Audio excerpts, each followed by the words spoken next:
You're listening to the Mind Over Murder podcast.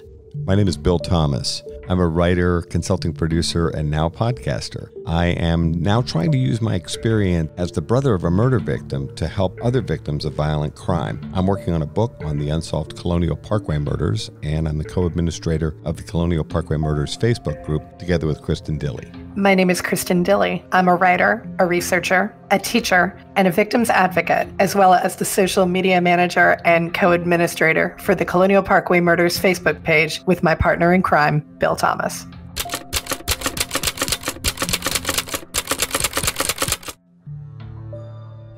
Welcome back to Mind Over Murder. I'm Bill Thomas. And I'm Kristin Dilley. We were just sorting out who was who before we got started here.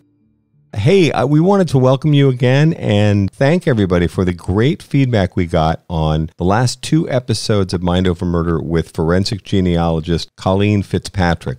We got great feedback.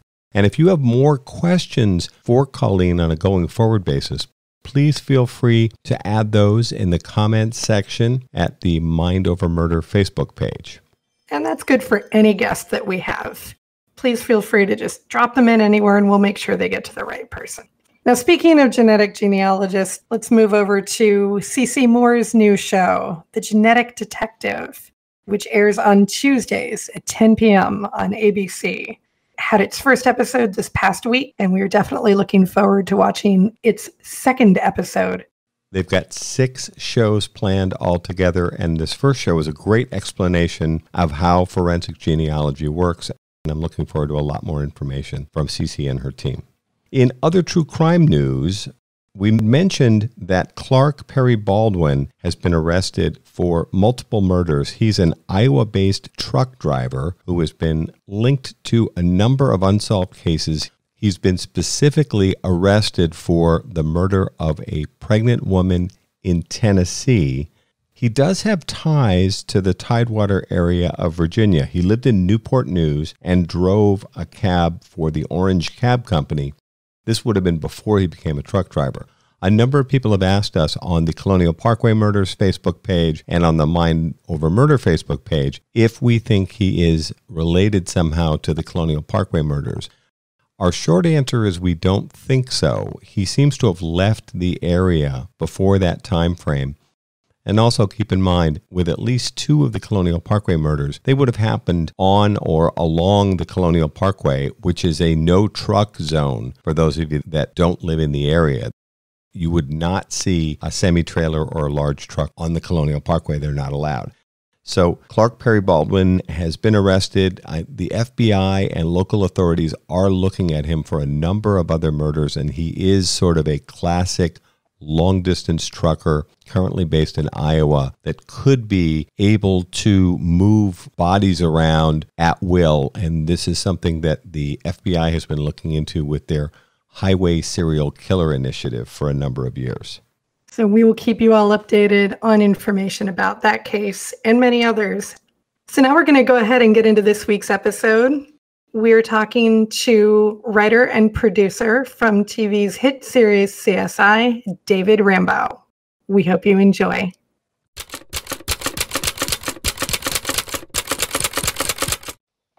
Welcome to Mind Over Murder. I'm Bill Thomas. And I'm Kristin Dilley. Today we are joined by David Rambo, who in addition to being an American writer, playwright, actor, and producer is also an old friend. Well, maybe old's not the right word. How about a friend of some duration? What do you? I like that. Well, welcome to Mind Over Murder, David. Thank you, Bill. Thank you, Kristin. It's a real pleasure to be talking with you today. We're so thrilled to have you on. Can you go ahead and just tell us a little bit about your professional background and particularly how you got involved as both a writer and a producer on CSI? Well, sure. I mean, I didn't start out to be a crime writer. I actually started out to be an actor and a musician. I'm from a part of rural Pennsylvania, just outside Philadelphia, not that far from New York City. And as soon as I was 18, I packed my tap shoes and left the farm and went to New York. And I had, some modest success as an actor and as, believe it or not, a bar pianist in some of the theater district piano bars for many years.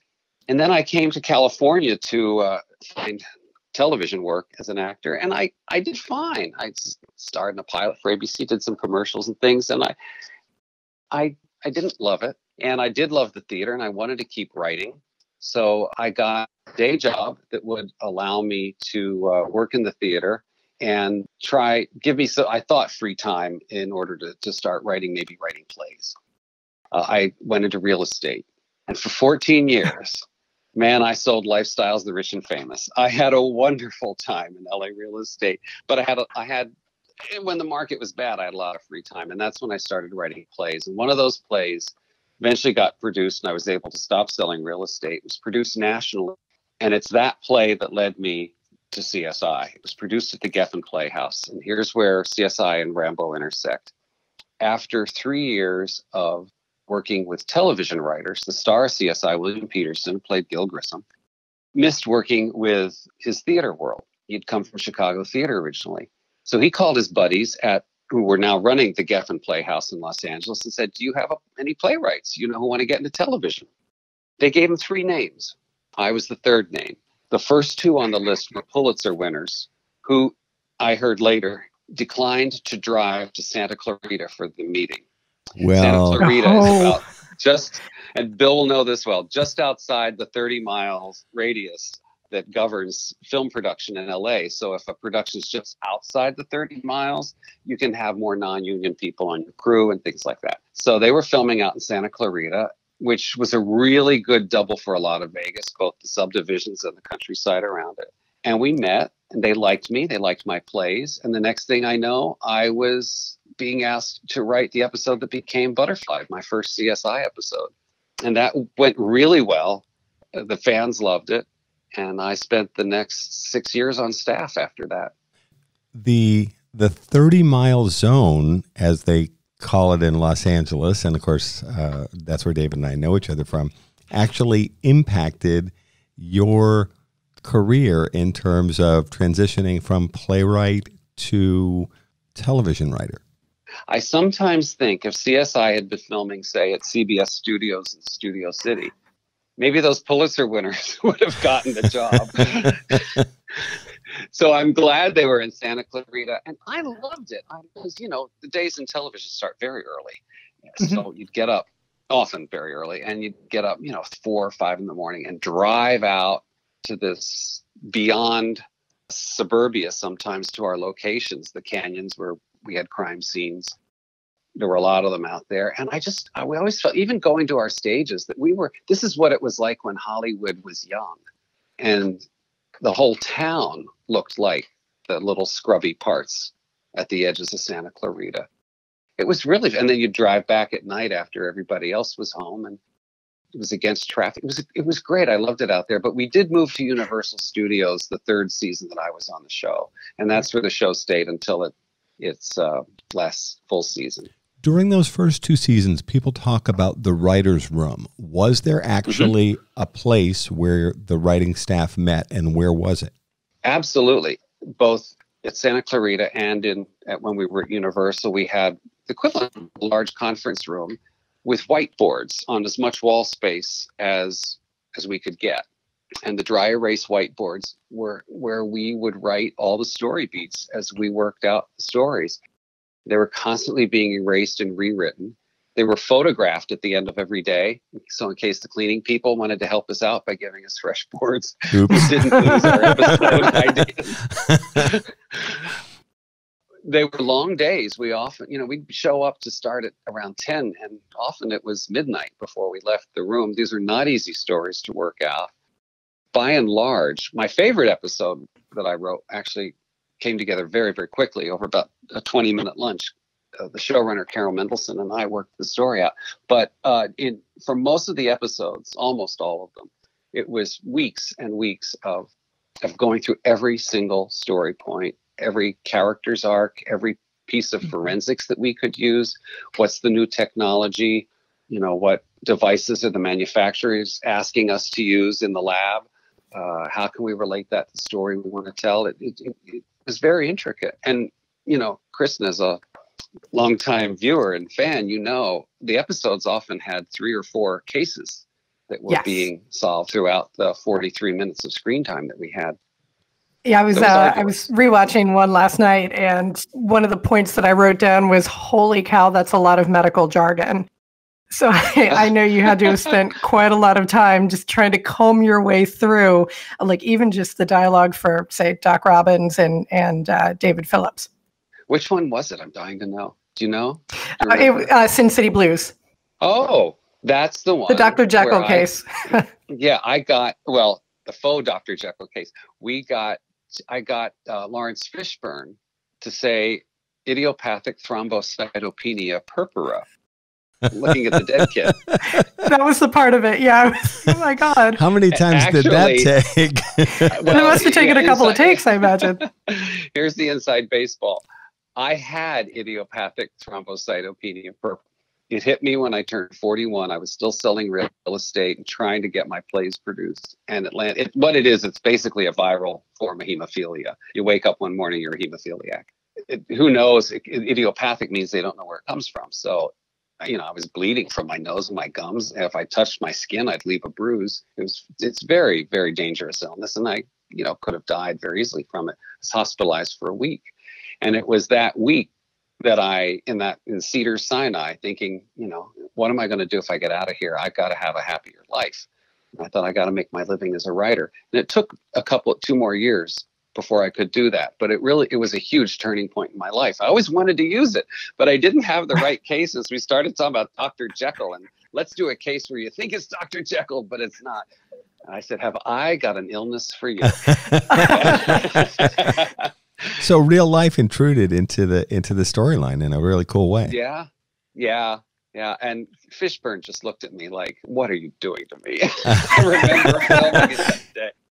And anytime he passed me on the set before we got to that part of the dialogue, he'd look at me and he'd say, "Idiopathic thrombocytopenia purpura," followed by 2 syllables that I cannot repeat. Right. In that beautiful speaking voice. One of the great voices of cinema and stage.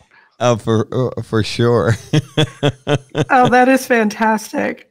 So, part of the writing process, I know, is having to balance out what is true to life about what a real CSI does and what Hollywood CSI ought to look like, because you do have to make it kind of glamorous and accessible to the watcher as well. So what are some of the big differences that you found between real life CSIs and then Hollywood CSIs? First of all, that's a great question, because I love the real life CSIs. So many of them reached out to us from across the country, and we had several at our disposal as either technical advisors or actual producers in the room with us. Most of them came from the LA Sheriff's Department, the county crime lab. And they had worked some major cases, the Menendez case, the O.J. Simpson case, Hillside Strangler. We had some tremendous experience. And we had one who was one of the DNA experts who was a serologist who went into DNA as DNA became more and more a forensic tool, not just diagnostic. So we were very lucky to have them to know what was real. On one of our field trips to the crime lab, which we did annually, here's the difference. A woman came in who was a fingerprint expert. And fingerprint experts are a very special breed because they spend all day looking at fingerprints. But they have kind of a superpower for it. They can see small differences in the ridges and the whorls that you or I wouldn't see if we looked at it for 2 hours. They can see it almost right. They're just amazing people. I love them. But this woman dressed comfortably, shall we say, and her hair looked like maybe it had been washed a week or 2 ago, and she had a cigarette hanging off one lip, and she was just shuffling in, saw all of us, and she said, "I hate you guys." We said, "Well, why? Why? Because you make my husband think I should look like Marg Helgen." There are 3 big differences between what a real criminalist does in real life and what our guys did. The first cheat is that our guys dressed very fashionably. No kidding. Especially, the women often wore shoes and boots you'd never wear to a crime scene. The hair is quite pretty. They look beautiful. Right. They were still very serious about the work, but they did look beautiful. That's the first cheat. The second cheat is time. Most cases on the show were solved within the story span of 1 or 2 shifts at work, like Right. 1 or 2 days. That never happens. I mean, just never happens in real life. And we cheated as the time cheat. There were a couple of processes that we would show. For instance, the phenolphthalein test for blood, presence of blood, is a 3-step test. We would do it in 2, just so our audience wasn't watching that extra droplet of fluid hit the swab before it would turn pink or not. DNA results came back very quickly. Yeah, no kidding. Now, they have mobile DNA labs that can give you the DNA within an hour, preliminary. But then it took, at the time, I think it was taking 8 to 10 days to get the preliminary back. And we're going back about 15 to 17 years now from my experience on the show. The show premiered 20 years ago. So time is the big cheat. And then the third big cheat that we did was if we were showing the audience something that a criminal did on the show, that, for instance, making a bomb, we would leave out one key element. So if someone was trying to recreate, some crazy person out there might be trying to recreate, how to build a bomb. Kristin, you may remember there was one that I think involved white beans, a bomb that was, I'm trying to remember. They tested it on the roof of the crime lab, which is actually the roof of the writer's parking structure at Universal Studios. Another cheat. Exactly. We used some vegetable in it where that would never have happened, just because we didn't want people going out, and building CSI bombs and suing CBS for it. Although it's funny, we know a number of real life CSIs, as you do too, David, and from talking about the Colonial Parkway murders and other cases, and even with the workarounds that you all created, we have had experts say to us that criminals do actually learn from watching procedurals. If they watch carefully, they begin to understand how real life criminalists work, and how, if they're careful, they may be able to take forensic countermeasures. That's the expression that some of our investigators have used. Well, that's a good way to put it. Forensic countermeasures. I mean, criminals have always looked to this stuff to see. I mean, novels before television, movies, they've always been copycats of fiction. But the flip side of it is that CSI also showed law enforcement and communities what was possible in terms of having a crime lab and what a good crime lab should have. And many of them did not. If you go to particularly smaller cities and small towns, once they saw what our guys had, they wanted better than, the trailer that they were given that was parked behind the sheriff's office, or having to go to the county lab, which was backed up and not always really well organized. I think the show, because it was such a phenomenal cultural event, it upped the game on both sides. And I think, pretty fairly on both sides. I heard that all of the equipment in the CSI lab for the show actually worked. Is that true? Yep. It's all real. The manufacturers, of course, love to have it on there. We never showed their logos, but we could show what their machines did. Yeah, it was all real. And, we had on-site technical experts showing us exactly how to use it. One of our friends, Jared Bradley, his specialty is the MVAC. And he was telling Bill and I about actually taking MVAC to CSI and placing it in the lab so that they could use it on a case that they were working on. I think it was season 13. I was watching an episode the other day, and I threw the pause button on it. I said, I think that's the MVAC. And they never actually name checked it. They never said, this is the MVAC, we're using it for, for DNA. But I recognized it immediately. John Wellner was using it. And I thought, this is just the coolest thing. Like, they actually took this piece of really excellent technology and they're using it. How fantastic. And Jared has told us that then real life CSIs and crime labs will see something like the MVAC placed in a fictional setting, but they'll know the equipment is real, and they'll say, I want one of those, and because they see how the thing works, and it's supposed to pick up 200 times more DNA. And obviously the MVAC is talked about on the news and when they break cases using that technology. That's all really important. But it's funny, Jared told us that it's actually very important to get equipment like that featured in a fictional story that shows how a real-life crime lab could use this to solve a crime. Wow. We not only had that effect, we had, when we would meet with these manufacturers and see the devices, that would lead to story for us.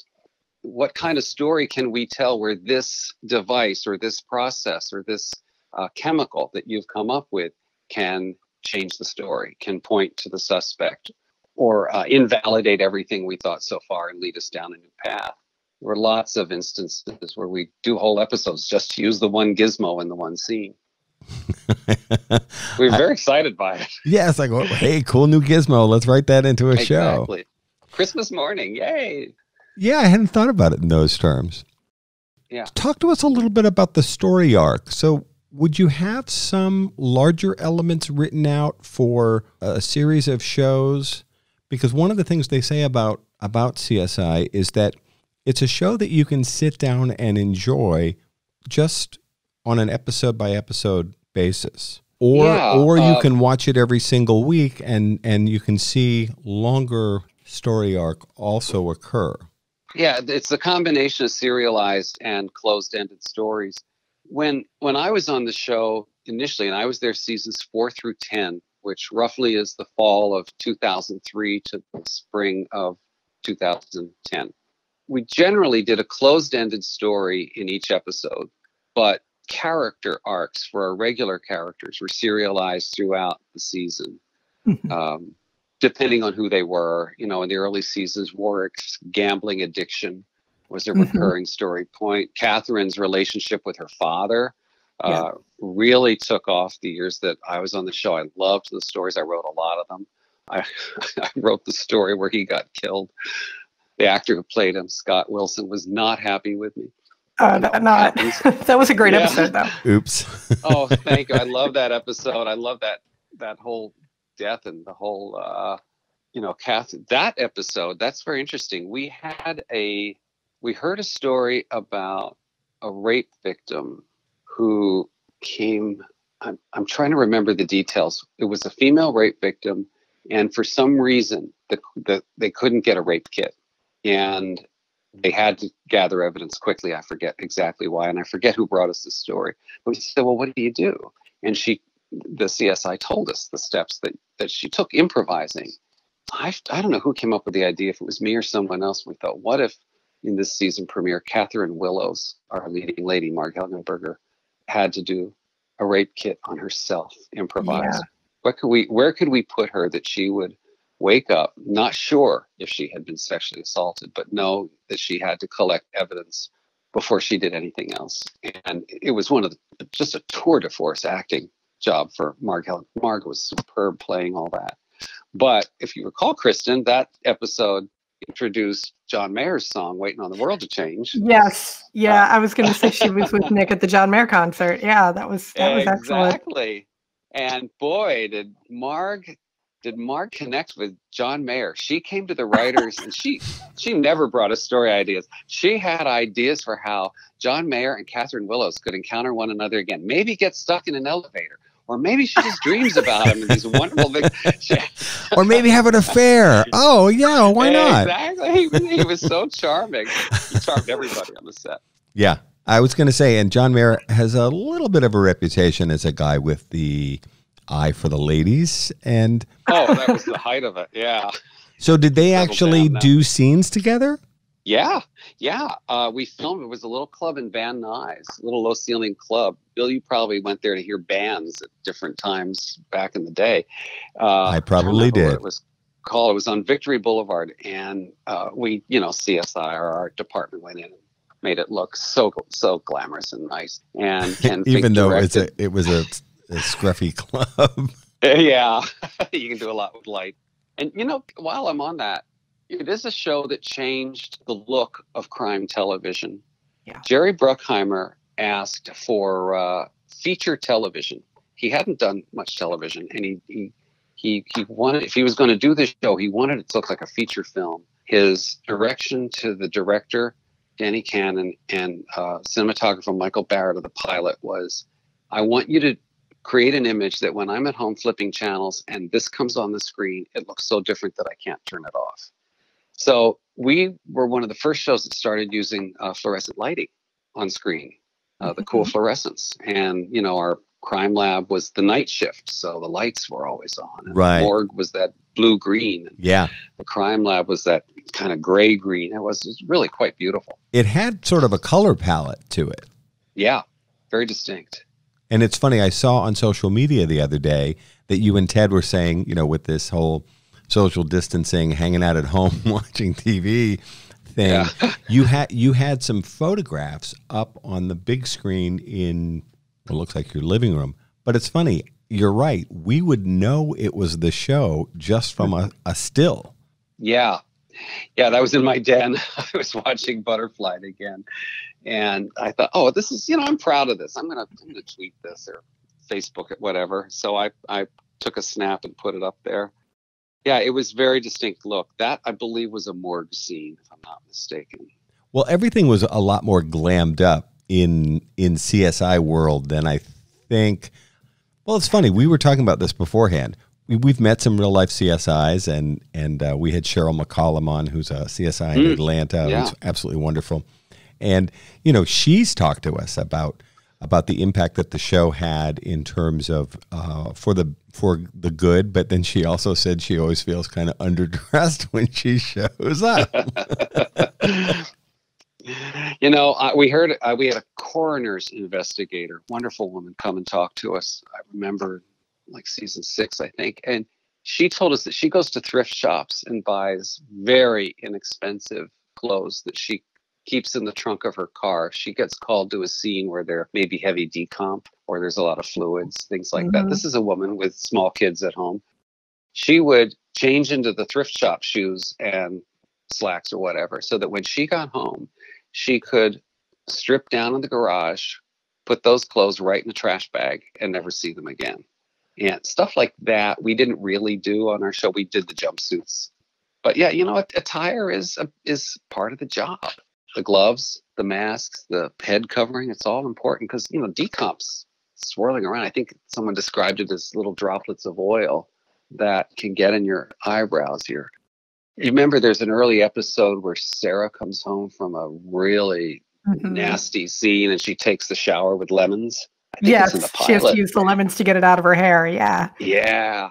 You know, the real life CSIs, they like a lot of what we did with the show, and a lot of them have issues with what we did with the show, but it did make their profession become much better known. And I'm particularly proud that I don't know the source of the statistic, but it was quoted to me when I started in season 4, that by the season 4 premiere, enrollments that fall in college criminal forensics courses had gone up by 400% since the show's premiered. Wow. And the majority of the increase came from young women. I don't doubt it. I really don't, because it did highlight a fascinating area of science with all kinds of advances during the time that you all were creating the show. And then, as you said, you were incorporating those new advances into the story as you went along. Yeah, and sometimes technology, we'd hear about it in the middle of preparing an episode. Quick, write a new scene, use that new thing. So let's get the manufacturer. Let's get a demo. Yeah. So with the technical advisors, you know, who were real life CSIs, correct? Yeah. Would they hip you to those kind of things? In other words, oh, there's this new thing or this new technique that we're using? They would. We often, though, most often heard about them from our 2 researchers who both were actors playing roles on the show as well. They had this great research business and they were giving us all the research. And when we needed to, well, one of them started very early. David Berman became the coroner's assistant in one of the early episodes. And his business partner, John Wellner, was also a researcher who eventually played the tox tech, Henry Andrews, on the show. Both terrific actors and the nicest guys in the world. But they reached out to all these guys and found all these things for us. That was very cool. Yeah, coroners. I remember they took us once the coroner and National Coroners Convention was in Los Angeles. They wanted to take us to dinner with a few medical examiners. So, okay, let's go. And we went to a very fancy downtown LA restaurant with steaks, all this bloody red stuff on. I was going to say, how bloody were the steaks?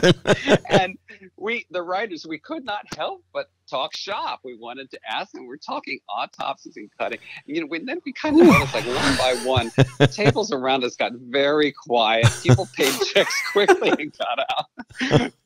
Who are those guys? And I don't want to be sitting next to them anymore. Exactly. It was quite a night. But really, a lot of it came from the researchers. They were terrific. And so David Berman and John Wilner then also had recurring roles. So they played characters that would show up, not necessarily in every episode, but then they also had this research business where they would be cueing the writers in terms of developments, new techniques, that kind of thing. It's very interesting. Yeah, I think they both, eventually their characters became regular characters. I know David Berman's did, and I think John's might have as well. Mm-hmm. I was gone for the last 3 seasons, they were credited as feature players, yeah. So this CSI effect, full disclosure, I hear about the CSI effect in my sister Kathy's Unsolved Murder as part of the Colonial Parkway murders today, sure, where I'm talking to the real-life FBI agents who are the lead investigators in my sister's case, and we're looking into the Colonial Parkway murders, and they talk about the CSI effect.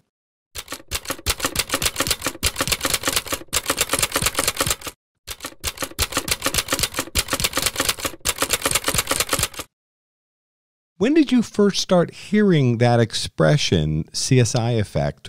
Was this back when you were working on the show? Yeah, in even a little before. I'm married to a trial attorney. My husband started as a prosecutor in Brooklyn. I'm not sure we knew that. Yeah, and later did trials with the LA City Attorney's Office out here. Generally, the CSI effect is thought to favor the defense, that somehow the criminalists did not produce or find or bother to look for the kind of evidence that the CSIs on television were able to get, and therefore there was insufficient evidence and we have to acquit.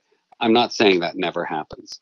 I also know that when Ted was starting to do trials in Brooklyn, it was the Perry Mason effect. They'd always say to the juries, the defense would always say, now, ladies and gentlemen, this isn't going to be like Perry Mason, where somebody gets to the stand and says, all right, I did it. Yes. In fact, Ted was a very successful prosecutor, but he did a lot of very tough felony cases, mafias, gangs, arsons, just ugly stuff. He'd get up and say to the jury after the defense opened, say, well, ladies and gentlemen, would it be all right if this is a little bit like Perry Mason? They'd lean forward. Yeah. So, in fact, I've been on jury. I've been excluded from juries because in voir dire, they start talking about the CSI effect. And then they ask you what you do for a living. And when I tell them, excused. Yeah, we don't want this. We don't want this Rambo guy explaining how the science works to the rest of the jury. Exactly. I don't blame them. But on the opposite side of that seesaw, that pendulum, CSI also has enabled crime labs to get the resources they need. Agreed. To gather more evidence, to dig deeper, to take that DNA swab or to test the styrofoam cup or something for DNA where they never would have before. Well, and I think it schooled people, including investigators and crime labs. And as you said, maybe in Los Angeles or other major cities where there's a significant amount of resources, although resources are a challenge everywhere. But then also in smaller cities and towns across America that were trying to solve cases, they saw that there were opportunities, scientific opportunities that might be helpful to them. Exactly. It really raised the bar on both sides. And I'm very proud that we had an impact like that. I'm very proud that people related to the characters. If they don't relate to the characters, no matter how good the story is, they're not going to watch every week. The characters were created by Anthony Zeiker, who created the show. And he created the show because he played poker with the Vegas CSI from the night shift, a guy named Daniel Holstein. And he would hear about Daniel talking about his cases. In fact, this is weird. And let me bring it full circle. I live in a beautiful section, old part of Los Angeles, up in the Hollywood Hills.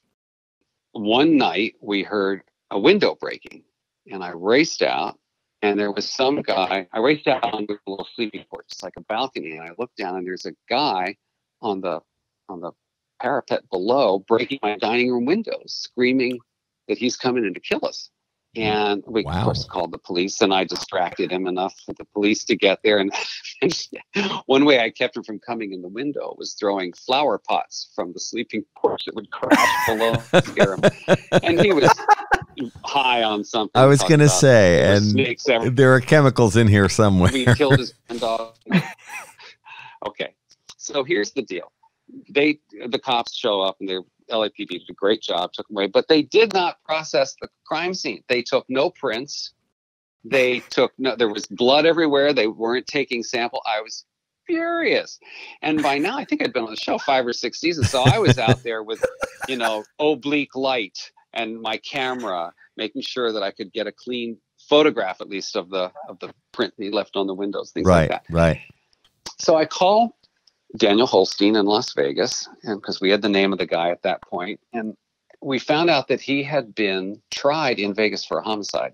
This crazy guy you're talking about? This crazy guy. He had been tried for a homicide in Vegas. Wow. Where he and a guy who I believe was homeless got into an argument and he killed him. It was witnessed by another homeless guy. I should say he allegedly killed him because he was acquitted. But I asked Daniel if he could look into the case. He said, I don't have to. That was my case.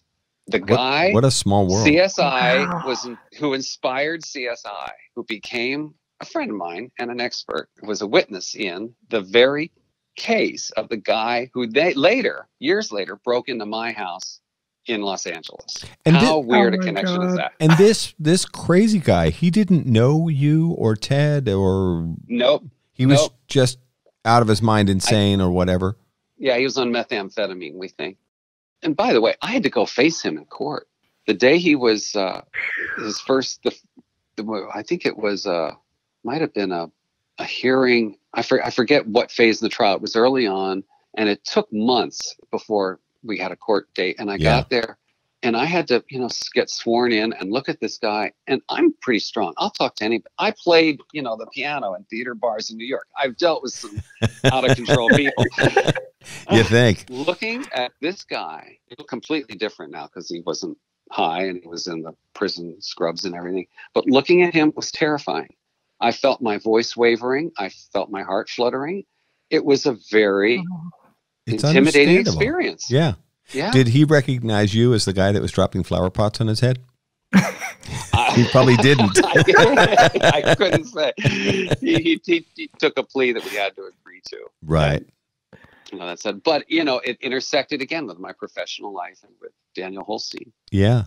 Wow. And it's amazing how you're watching this whole thing unfold and the LAPD show up and do a good job and arrest the guy and so on. And at the same time, you're like, wait a minute, why isn't anybody processing this crime scene? Yeah, I still have my crime scene photos. I'm very proud of them. I did a good job. That's awesome. So you had said that, Anthony Zikers came up with the concept for CSI after talking with a friend of his who was a CSI. So how many or what percentage of storylines are actually based on real cases? The goofiest ones were almost always from real life. So like Theory of Everything, that was really based on real life? I love that episode. All right, you're going to have to explain this for everybody else. Okay. The two of you are kind of inside baseball here. Sorry. There was this, David, do you want to explain that one? Sure, I'll try. It's the goofiest thing. There was an episode, I think it was season 8, that was called The Theory of Everything. How did we come? Well, I heard a physicist, mathematical physicist from Columbia speak, a guy named Dr. Brian Greene, about string theory. And he was doing these talks where he would bring a string quartet and try to explain string theory, which is a theory of, the organization of matter in the universe. I'm not going to even try to explain it. But Brian Greene made it very, very understandable to the layman. And his book, The Elegant Universe, is still a fantastic read. It's right up there with some Stephen Hawking's books, Brief History of Time in particular. It helps the layman understand this arcane thing. So I brought it in and I said, I think Grissom would be fascinated by string theory. So they said, great. What's the story? I said, I don't know, but everything's connected. And we started talking. We had read a real life story about a lawsuit where the widow of a man who had been struck by a taser hooks and burst into flame was suing the sheriff's department for that happening when he was in custody. We thought, how can that happen? Well, it kind of can't, but it turned out that they were using he was soaked in alcohol and they were using a type of pepper spray that actually intensified that. So when the taser hit, there was a flame and the clothes he was wearing burst into flame. Anyway, so that's that. So we started with that. And Kristin, if you remember, it's one of my favorite teasers. We start by questioning a suspect who is drunk, who was found by the side of the road talking in the middle of the night to a dead deer wearing a dress. Mm-hmm. And CBS, by the way, would not let us show a dead deer in a dress. It had to be a tutu. They couldn't be a full dress. I have no idea why, but they wait. This was a standards and practices. Yes, which is I have no idea. The TV censor department. Exactly. What? So we thought, okay, a deer in a tutu. And then we thought, okay, string theory.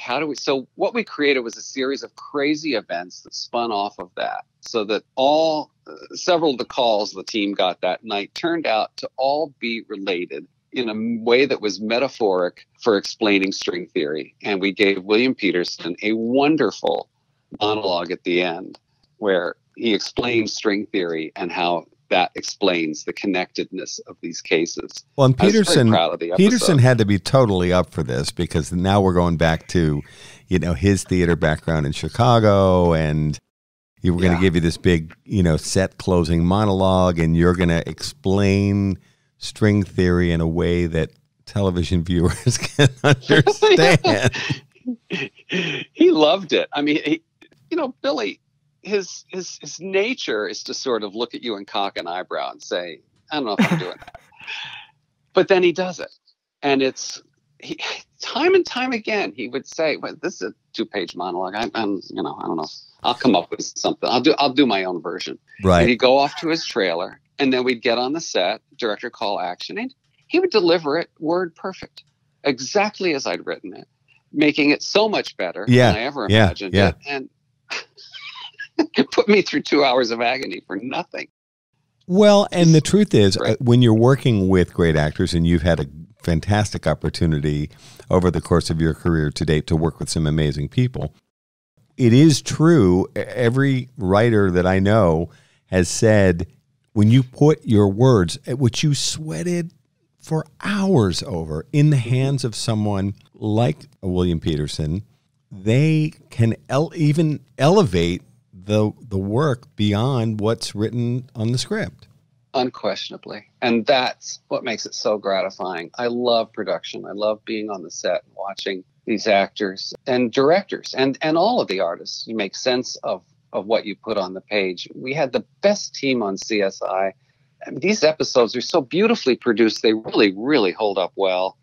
And every department, from the props, that would get all the lab equipment or do some of the evidence we needed and create the crime scenes, and our special effects people and visual effects, and even hair, makeup, all the departments really were the best in the business. There's a reason it's still the most watched show in the world. This is so well produced. It was a treat. And that all started on the page. It was wonderful when one of, makeup might come in and say, oh, I love this. There's a scar in a place I haven't put one before. And how pink should it be? Just how nasty can I make that look? Yeah. And always how much blood at the crime scene was a big deal because, there's standards. I will say that when real life CSIs came to our sets, they were always impressed by how accurately we created crime scenes. And our tech advisors really wanted us to do that too. There's some things you just can't show on network television, and we didn't. Sure. But we often made the audience think they were seeing it, even if we didn't put it there completely. There's that Alfred Hitchcock suggestion of more than is actually visible on the screen.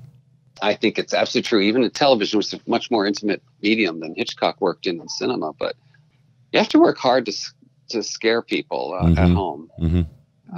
Some of it's by a lot suggestion. of distraction. Yeah. Yeah.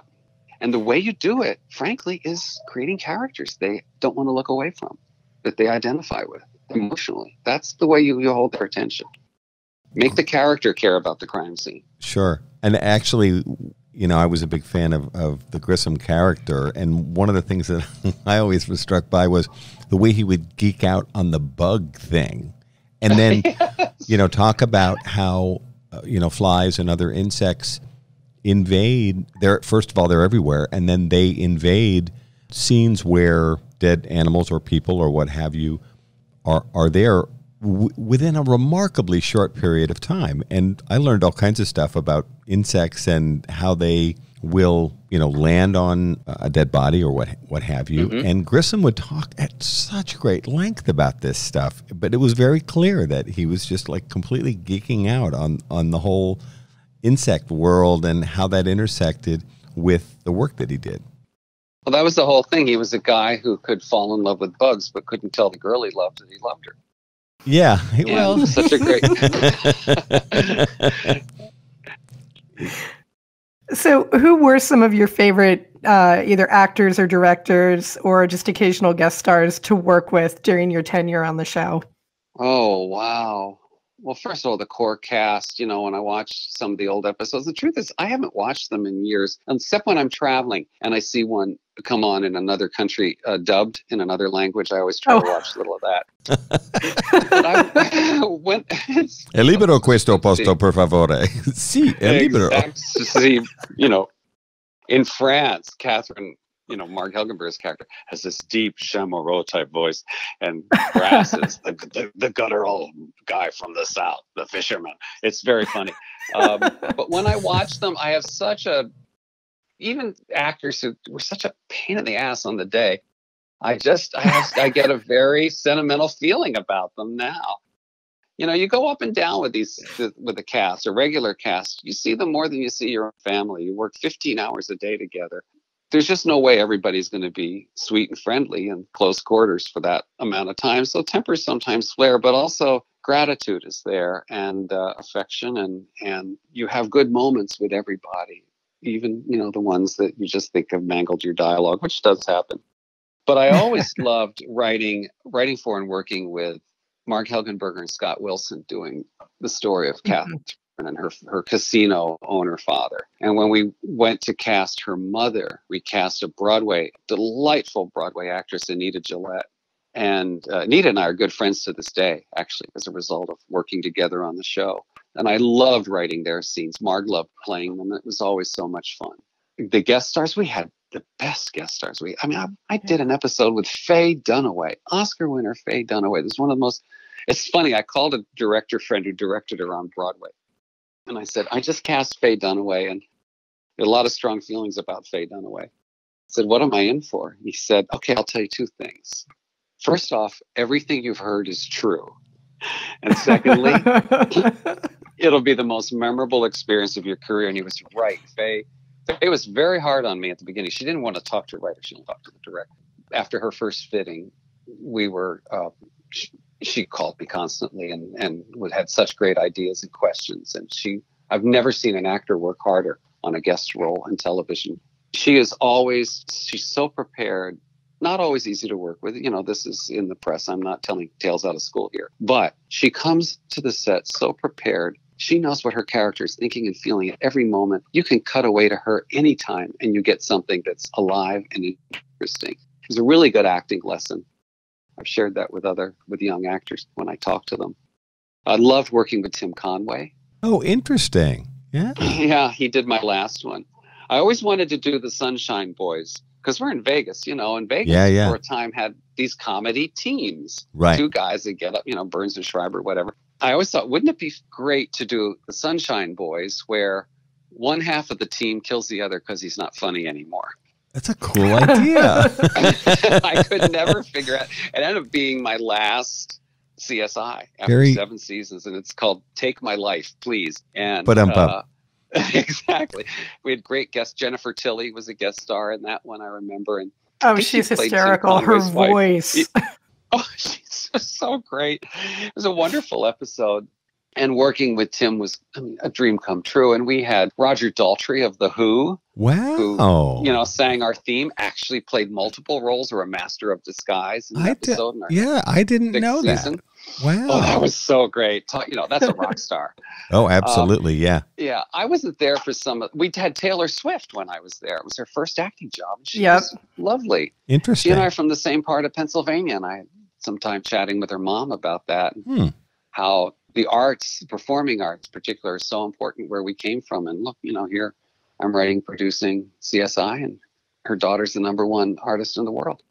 We had extraordinary opportunity, and we had some great feature directors. Martha Coolidge was one of the first feature directors who came to do the show, and then William Friedkin came in, and there were others. It was an extraordinary opportunity for all of us who worked on the show. Well, I do have to ask about Tarantino. Okay. All right. So Quentin Tarantino, parts 1 and 2. Yeah. Came in to direct. Love Quentin. I don't know. I think Anthony arranged the whole Tarantino thing. Anthony Zeiker. Small point: when Anthony was growing up in Las Vegas, creator of the show, one of his jobs was a bellman at, I believe, Mirage, and Tarantino was in the early part of his fame, checking into the hotel, and Anthony was carrying his bags and said, "Mr. Tarantino, I'm going to be a screenwriter. I'm going to work in Hollywood, and you and I are going to work together. I promise you." And Tarantino was very gracious, said, "I'd love to see that happen," gave him a nice tip.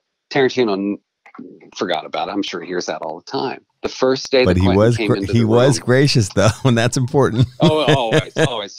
Quentin's a gentleman. I never saw him as anything less than that. When Quentin came to the writer's room, we were so excited. I'm getting excited remembering the day. We were so excited. It was Quentin. It's the height of his fame. And Anthony came in the room and was just such a fanboy. Told him the story. And to see what it meant to Anthony to have made that promise when he was young, and to be that guy who made that dare, who see his wish fulfilled, was so gratifying. And Quentin had seen a TV movie that I remembered too, from the early 70s, where a girl was basically buried alive in a coffin, and it was a race to get her before she died, pay the ransom, and find out where she is. I remember I had terrible dreams about it after I saw it. Really scared me. I've also seen at least 2 films that are kind of based around a similar thing. One called The Vanishing, which is originally a Dutch film, if I'm not mistaken, which was actually, I think, one of the scariest things I've ever seen. It's a primal fear. And it's our fear of death, of course. And it's also our fear of death after we learn what happens to us when we die. Sure. That bodies are put in boxes and buried. It's a childhood fear. Mm-hmm. But Quentin used that as the starting point for the story. We all worked on it, and it was a tough one to break, but we came up with a 1-hour episode. We started getting Quentin's dailies, and they were timing very long, which means what we wrote to happen in 43 minutes was going to happen almost twice that. Right. It was just a feature pace of delivering. Which is what he did. He made feature films. And he's making one in his head. He had directed an ER, I think, before, but he was a huge CSI. He had all of our seasons on videotape at home. He taped them off the air. Very Kristin Dilley of him. Yeah. Well, we realized this episode in our show, Nick Stokes, played by George Eads, was the one buried in the box, and it's the race to get him. And he gave such a great performance. He's really robbed of a nomination for it. I think it was the best thing he ever did on the series. I just love it. As we're filming it, we realize we need another hour. We're creating a television event here. Quentin is creating. So we go to CBS and say, "This is our season finale. We want it to be a 2-hour finale." And CBS said, "No, Without a Trace has the hour after you, and it's their season finale." And they liked season finales because they'd get their Nielsen's numbers up, which meant they could charge more for commercials.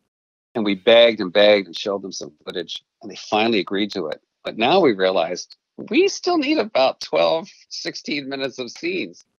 So, Kristin, I'm sure you'll know, there's some lovely character scenes, just like Nick and Warren talking in the locker room, and Greg and Hodges playing a board game.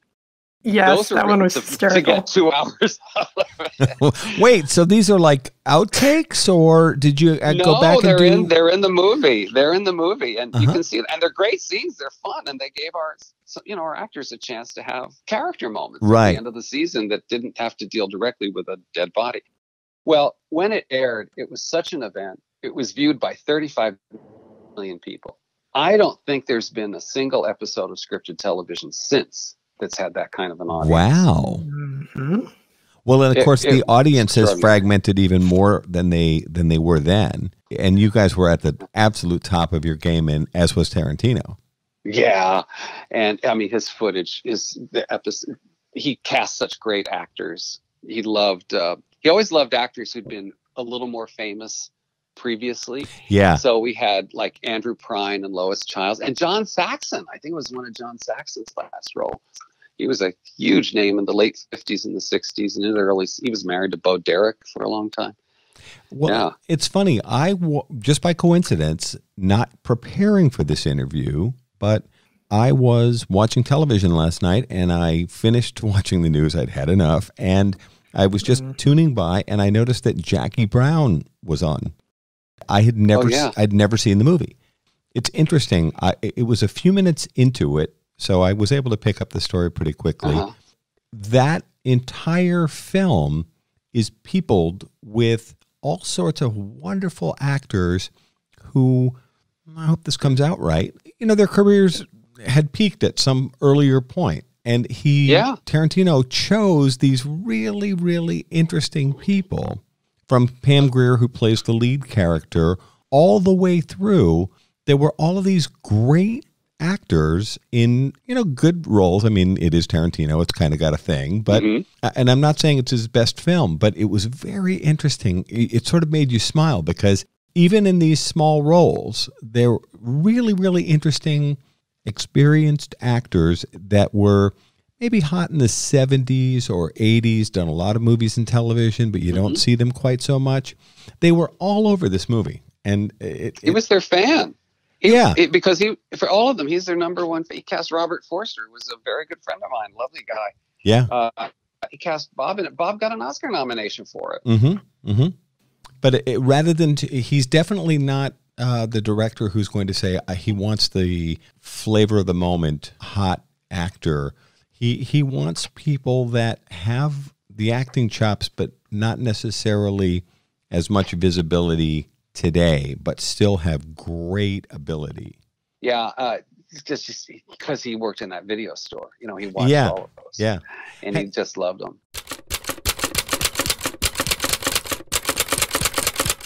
Join us again next week as we continue our conversation with writer-producer David Rambo and his adventures at CSI.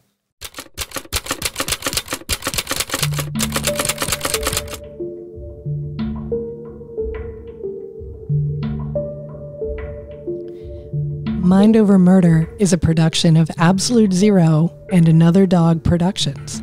Our executive producers are Bill Thomas and Kristin Dilley. Our logo art is by Pamela Arnois. Our theme music is by Kevin MacLeod. Mind Over Murder is distributed in partnership with Crawl Space Media. You can follow us on Facebook, Twitter, or Instagram. You can also follow our page on the Colonial Parkway Murders on Facebook. And finally, you can follow Bill Thomas on Twitter at BillThomas56. Thank you for listening to Mind Over Murder.